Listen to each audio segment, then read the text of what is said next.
Eh bien, nos pensées peuvent soit nous aider, soit nous faire du mal. Donc, si vous luttez avec vos pensées, ne ratez pas notre émission d'aujourd'hui.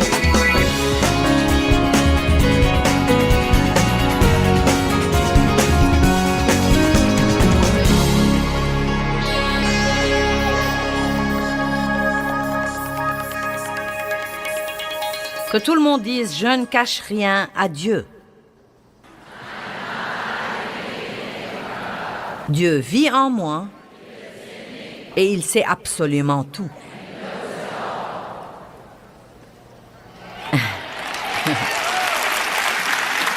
Maintenant, je ne vais pas lire tous ces versets car je veux vous parler d'autre chose. Mais Matthieu 5, 28 dit que l'adultère se commet dans le cœur. Ce qu'il ne faut pas, c'est regarder une femme pour la convoiter. Et je vous dis un mot là pendant que j'y suis. Toute cette pornographie absurde qui a lieu aujourd'hui. Non mais c'est un piège du diable et vous feriez mieux de la fuir comme fuir la peste. Vous croyez que vous êtes à l'abri tant que vous regardez tout simplement et que vous ne touchez pas. Mais c'est une pensée trompeuse. Car si vous avez commis l'adultère dans votre cœur, c'est comme si vous l'aviez commise en réalité. La Bible dit que haïr son frère équivaut à l'assassiner. Vous feriez mieux de commencer à pardonner aux autres. Ne passez pas votre vie offensée. Oh, ce qu'on m'a fait est vraiment injuste. Oh, essayez de vous oublier. Essayez de comprendre ce que vous faites vous-même aux autres.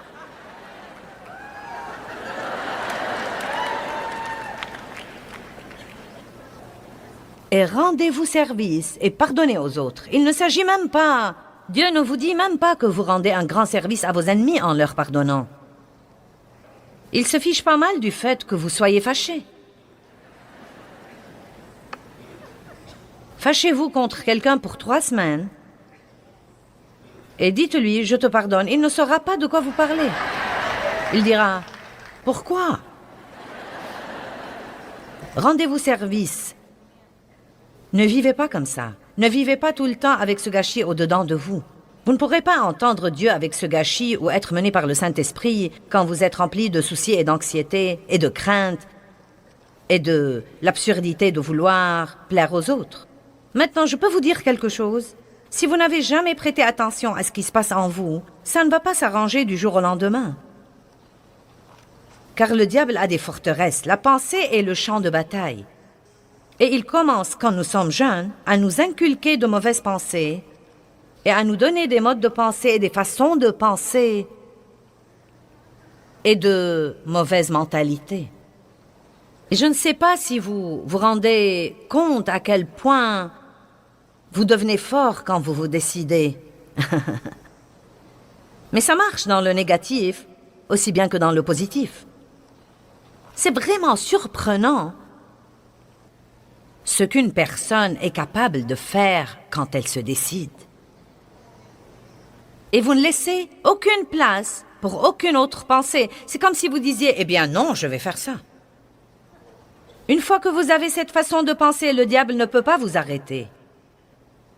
Il ne peut pas vous arrêter. Mais si vous avez une mauvaise façon de penser, Dieu ne peut pas vous aider. Il peut vous montrer la vérité. Le diable travaille si dur pour vous éloigner de la parole. C'est la seule vérité que nous avons. Qu'est-ce que la vérité? Jésus dit « Je suis la vérité ». Quel chemin emprunter dans la vie? Jésus dit « Je suis le chemin ». Où est-ce que je peux trouver une vie? Jésus dit « Je suis la vie ». Ce que vous cherchez se trouve en lui. Dieu a mis le tout en lui et vous l'a donné en cadeau et il viendra vivre en vous. Et par lui, vous pouvez avoir une vie formidable. Mais vous ne le saurez pas si vous ne lisez pas sa parole.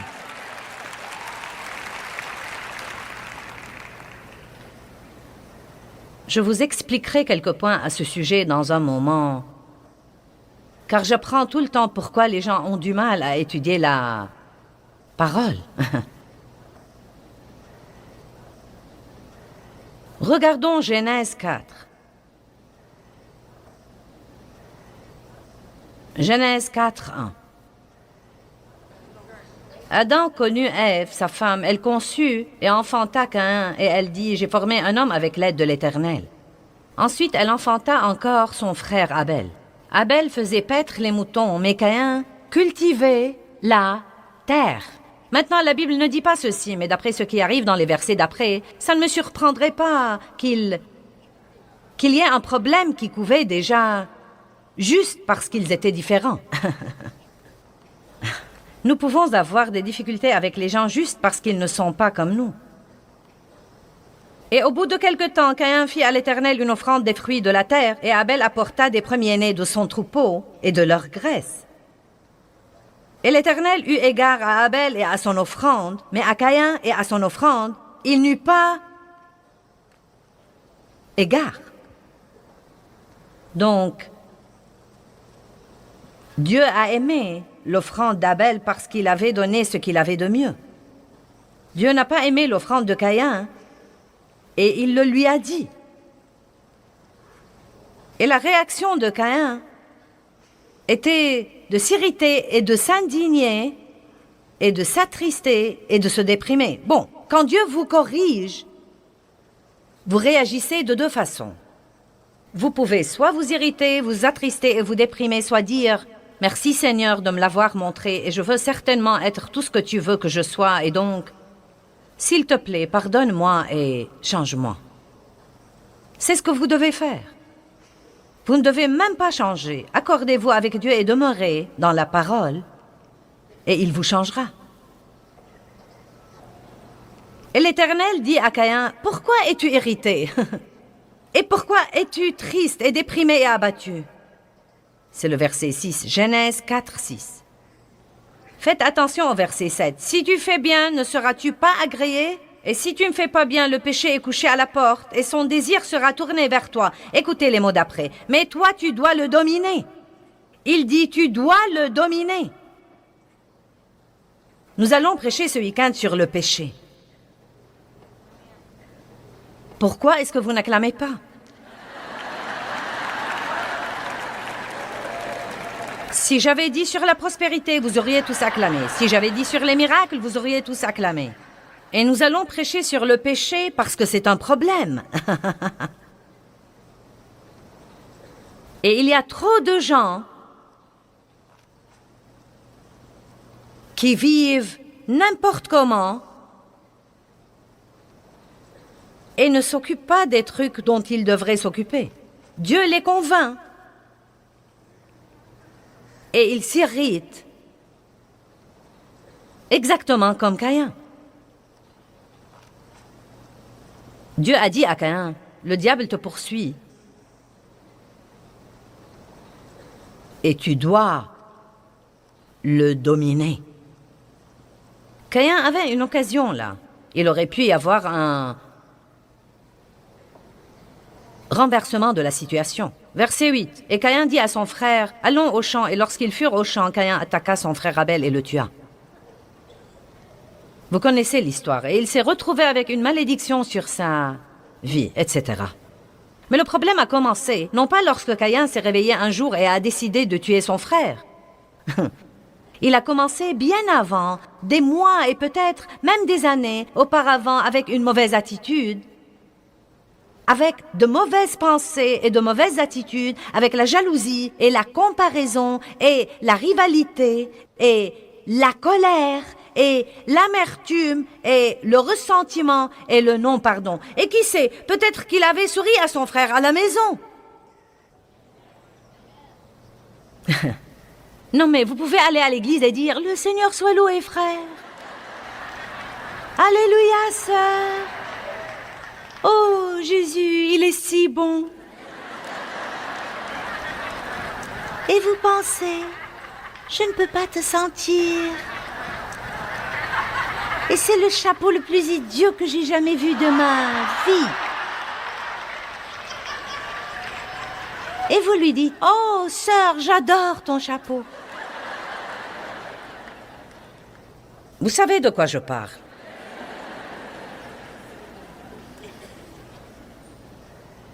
Est-ce que Dieu aime la condition de votre pensée? Prenez la responsabilité de vos pensées. Plus vos pensées sont meilleures, plus votre vie sera meilleure. Plus vos pensées sont meilleures, plus le ciel sera content de vous. Choisissez vos pensées avec soin. Romains chapitre 8, versets 4 jusqu'à 6.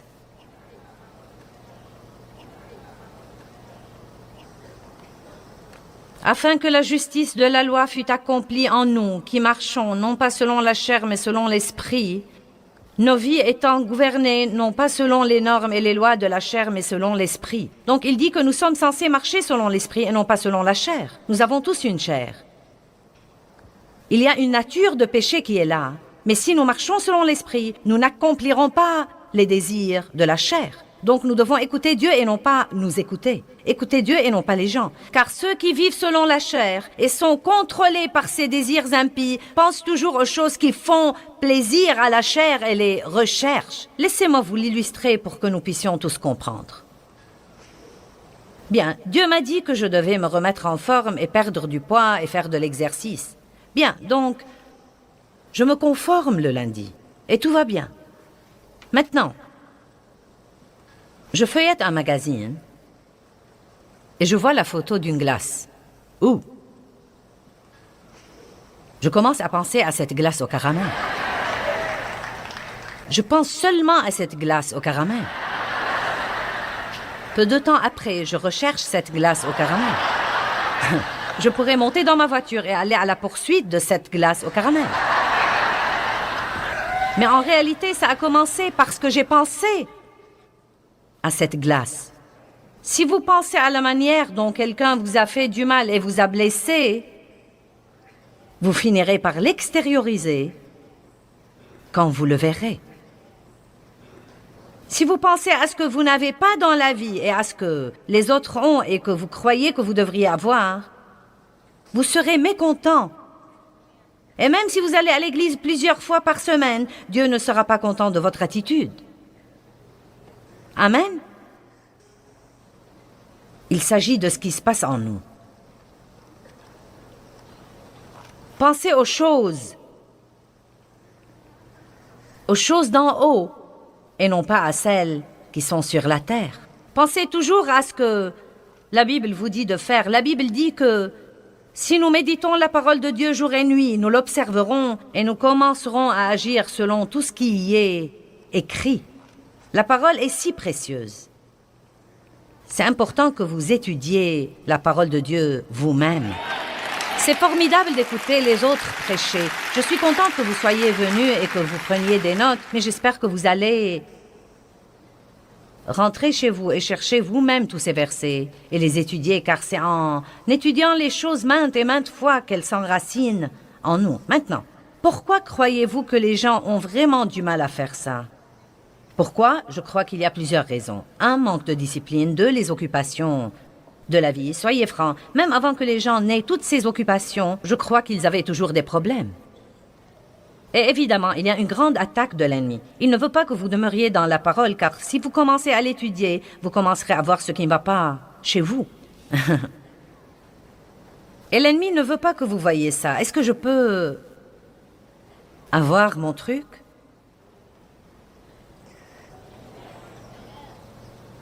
La Bible dit que la parole ressemble à un miroir.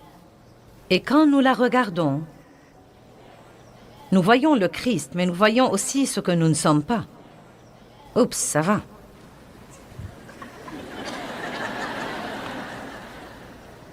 Maintenant, vous voyez, si je ne me regarde pas dans le miroir... Quoi, vous n'aimez pas ma tenue? Si je ne m'y regarde pas... Je pourrais aller et venir comme ça toute la journée sans même le savoir. Je vois parfois l'accoutrement de certains et je n'en reviens pas. Non mais...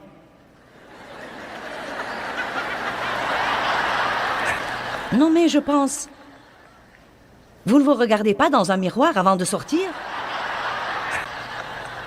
Je ne veux pas être impoli, mais je vois une certaine femme chrétienne, peut-être même à l'église et... la moitié de sa poitrine qui traîne et je suis comme... C'est incroyable, vous ne vous regardez même pas dans le miroir? La parole ressemble à un miroir. Eh bien, donc, je regarde la parole, et je vois ce que je suis censé être, et je vois ce que je ne suis pas, et ce n'est pas pour la condamnation. C'est juste pour me dire, oh, je crois que je devrais me nettoyer.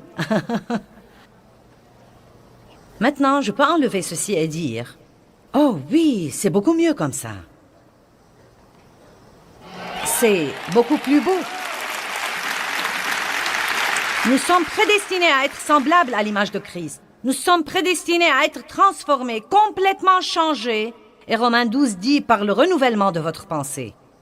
Dieu veut vous donner une vie formidable et Romains chapitre 12 dit que nous devons étudier la parole de Dieu et que nous devons renouveler nos pensées continuellement. Et qu'à ce moment-là, nous allons vraiment expérimenter le merveilleux plan de Dieu pour nos vies. La pensée doit être renouvelée et voici l'outil du renouvellement de nos pensées. Car vous ne savez pas que vous pensez mal avant de vous regarder là-dedans et découvrir comment Dieu pense. Toutes ces pensées puantes que nous pensons dans le monde, nous croyons que c'est comme ça que nous devons penser. C'est la façon de penser de tout le monde. Maman, papa a pensé de cette façon. Tous les gens pensent de cette façon. Vous n'essayez même pas de penser d'une façon spécifique, car vous pensez tout ce que le diable décharge dans votre tête et vous ne savez même pas que vous avez le choix. Mais la vérité est que vous pouvez choisir ce que vous voulez penser.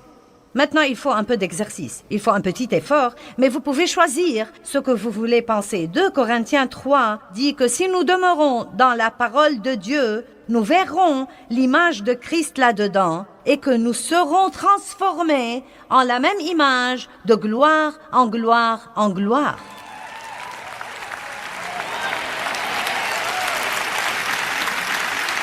Maintenant, je veux que vous compreniez ceci parce que c'est très important. J'y ai pensé dernièrement.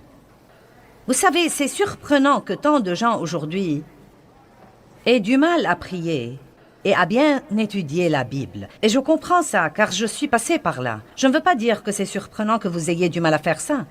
Nous sommes tous passés par là. Évidemment, nous savons, c'est le diable, il essaye de m'éloigner de la parole. Mais j'arrive aussi à la conclusion que c'est en grande partie parce que, et je veux que vous m'écoutiez et que vous compreniez ceci, c'est en grande partie parce que nous avons une mentalité légaliste là-dessus, plutôt que de l'aborder avec une attitude de liberté et d'enthousiasme et de demander à Dieu de vous mener dans votre vie de prière et de vous mener également dans la manière d'étudier. Nous avons ces... Non mais si vous voulez, ce sont presque comme des lois religieuses. Pour une raison ou pour une autre, je ne sais pas si c'est le cas pour vous, mais la plupart des gens croient qu'ils sont vraiment spirituels s'ils peuvent lire toute la Bible tous les ans et prier 1 heure tous les jours. C'est plutôt drôle que l'on ne puisse jamais l'accomplir parfois, et je crois que nous essayons parfois de le faire pour les mauvaises raisons. Dieu ne nous aidera jamais à le faire. Si vous lisez la Bible tous les ans, cela ne veut pas dire que vous savez tout. Amen. Mais oh, nous sommes fiers. Oui, monsieur, nous sommes fiers et nous le racontons à certains. Nous veillons à ce qu'ils sachent que nous l'avons fait. Mais vous voyez, Dieu ne s'intéresse pas à la quantité, il s'intéresse à la qualité. Et la vérité est que vous pouvez lire un livre entier, tout le livre de Matthieu et ne rien comprendre. Mais d'un autre côté, vous pouvez méditer un verset toute une semaine, mais vous le comprenez. Et vous dites, je l'ai compris. Oui, je l'ai compris. La plupart des gens ne vont pas dire, waouh! Un verset! Ouh, je veux que vous sachiez que pendant toute une semaine, j'ai lu ce verset. Maintenant, nous en aurions honte.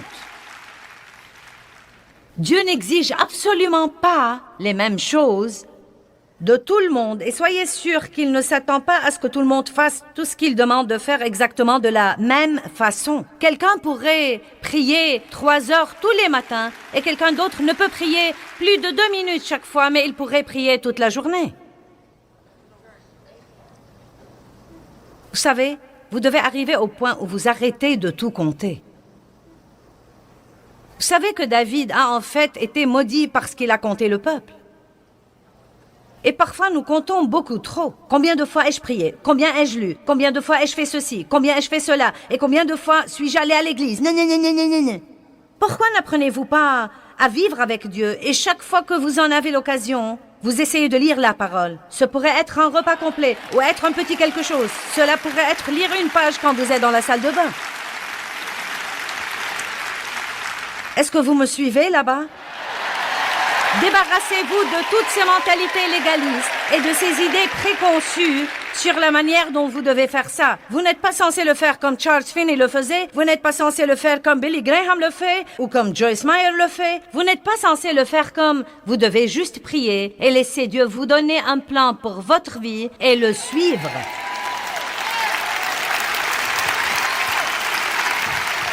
J'ai décidé qu'il devrait y avoir quelque chose qui ne va pas pour que tant de gens luttent sur ce plan. Et je sais que ce sont de braves gens qui veulent faire ça. Mais c'est une lutte, une lutte, une lutte. Et nous disons toujours, si vous n'avez pas de temps pour Dieu à ce moment-là, je crois tout ça. Je crois que nous devons donner à Dieu la priorité dans notre temps. Et je sais que ça demande de la discipline, et ça demande du travail, et que ça demande du dévouement. Mais je crois vraiment que vous devez être menés par le Saint-Esprit. Il y a des gens qui sont mieux le matin et d'autres mieux le soir. Mon mari a dû pendant des années se lever tôt pour aller au travail, pour pouvoir étudier avant de partir, et il passait son heure du déjeuner tous les jours, pendant des années, à marcher dans le quartier où se trouvait son lieu de travail et à parler à Dieu. Et il arrivait au travail un peu tôt et il lisait. Et vous savez, il étudiait quelques versets, il lisait la Bible. Et vous savez, Dave a un ministère mondial. Il n'a pas suivi un certain modèle, il a simplement suivi Dieu.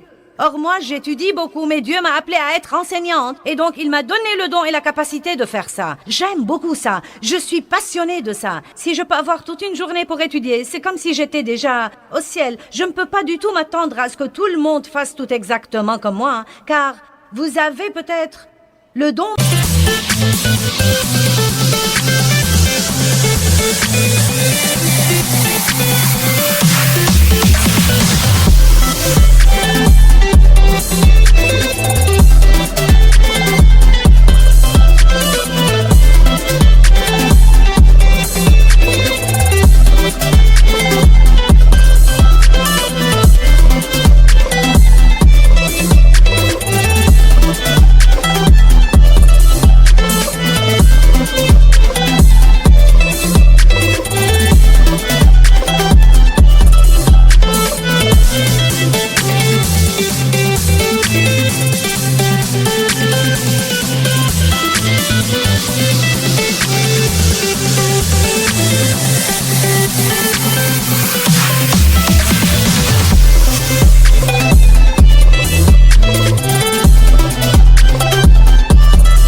l'encouragement et que vous passez votre journée à encourager les gens que j'ai renversés en essayant de bâtir mon ministère. Je ne sais pas. Allez.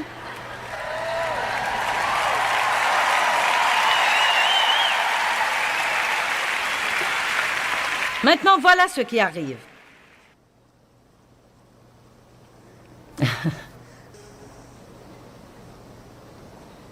La Bible dit que nous serons modelés à l'image de Christ. Eh bien,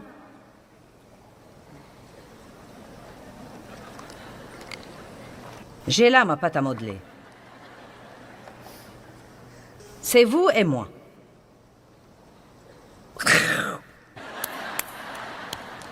Ouh!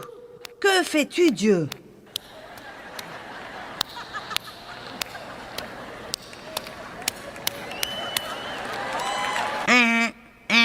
Bien, le voilà.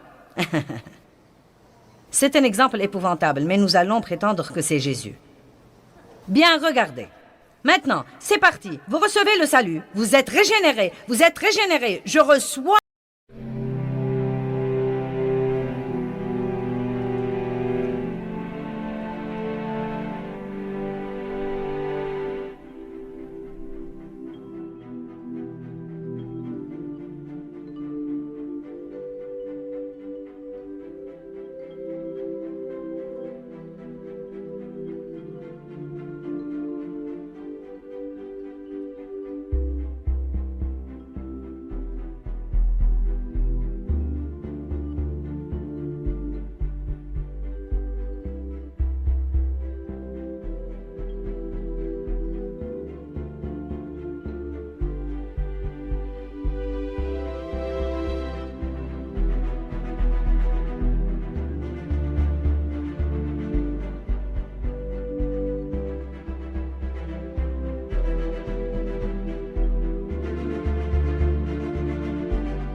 le Christ comme mon sauveur. Ouh! Le voilà au milieu de moi. Maintenant. Mince alors. Ouh! Maintenant, je commence à lire la parole.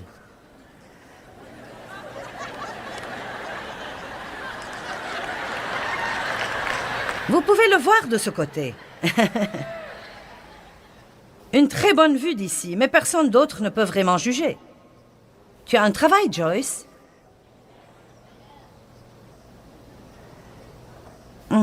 Ceci doit s'en aller. Oh. Bien. Ah. Oh, pas ça.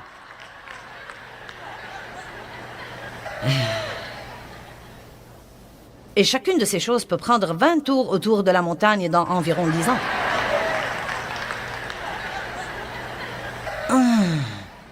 Ouf, eh bien maintenant il commence à comprendre un peu mieux là. Ouh. Ensuite on n'a pas le temps de dire ouf. Là vous ressemblez à Jésus.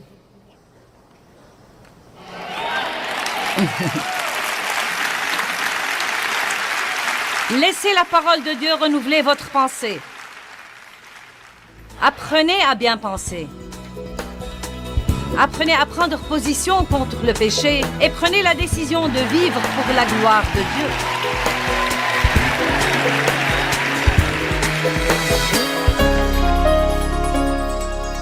Eh bien, là où la pensée va, l'homme suivra. Et cela veut dire en fait la chose à laquelle je pense aujourd'hui. Je verrai tous ces résultats dans ma vie demain. Nous devons donc veiller toujours à avoir des pensées qui nous profiteraient et non pas des pensées qui rendraient notre vie pire.